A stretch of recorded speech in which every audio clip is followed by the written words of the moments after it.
बाद महाराष्ट्र के लिए महायुति से सीएम का नाम करीब करीब तय है।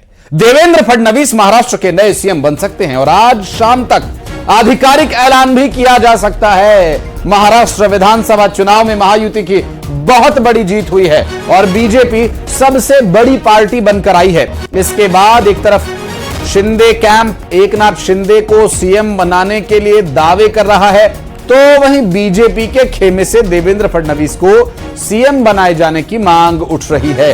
बहरहाल ये तो होना ही था और इसके लिए कयास पहले से ही जारी थे, लेकिन अब यहां महायुति किस तरह से तालमेल बनाकर क्या ऐलान करती है ये देखना होगा। बहुत जल्द ये निर्णय लेना होगा। अनूप गुप्ता हमारे सहयोगी इस वक्त हमारे साथ जुड़ गए, बात करेंगे उनसे।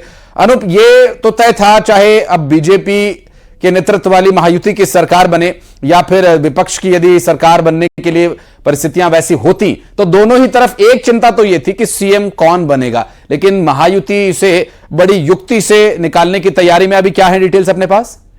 देखिए, आपको बता दूं कि जिस चीज के लिए सभी इंतजार कर रहे हैं कि जिस तरीके से बड़ी जीत बीजेपी अलायंस को महाराष्ट्र में मिली है, मुख्यमंत्री कौन बनेगा, लगातार चर्चा का दौर जो है वो महाराष्ट्र से लेकर के देश की राजधानी दिल्ली तक में लगातार चल रही है। लेकिन इन सबके बीच जो सबसे बड़ी खबर अभी हमारे पास है, उसके मुताबिक देवेंद्र फडणवीस और एकनाथ शिंदे ओम बिरला के बेटी की रिसेप्शन में आज पहुंचने वाले हैं दिल्ली। और ये दिल्ली आना, भले ही एक निजी कार्यक्रम में पहुंच रहे हैं, लेकिन दिल्ली आना इसलिए बहुत महत्वपूर्ण है क्योंकि इस बात पर चर्चा लगातार चल रही है कि मुख्यमंत्री कौन होगा। तो संभावना है कि जब वो दिल्ली आएंगे तो बड़े नेताओं के साथ इनकी मुलाकात भी हो सकती है और जरूर कोई ना कोई मैसेज जाएगा।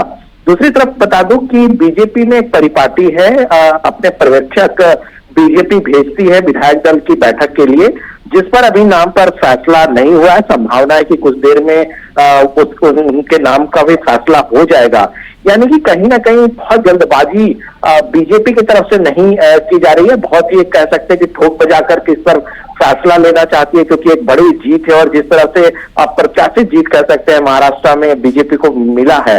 लेकिन जो सूत्र बता रहे हैं उसके मुताबिक 2 से 3 दिनों के अंदर अंदर शपथ ग्रहण समारोह भी हो जाएगा और संभावना है कि कल तक में मुख्यमंत्री कौन होगा इस पर भी फैसला खत्म हो जाएगा। निश्चित रूप से अनूप, एक बहुत ही महत्वपूर्ण बात यह भी है कि ये निर्णय लेना भी बहुत कम समय में, सीमित समय में निर्णय लेना जरूरी है, क्योंकि इसके बाद राष्ट्रपति शासन लगने की भी संभावना है, क्योंकि जो कार्यकाल है वर्तमान विधानसभा का वो लगभग समाप्ति की ही ओर है। बहुत शुक्रिया आपका अनूप इस पूरे मामले पर जानकारी देने के लिए।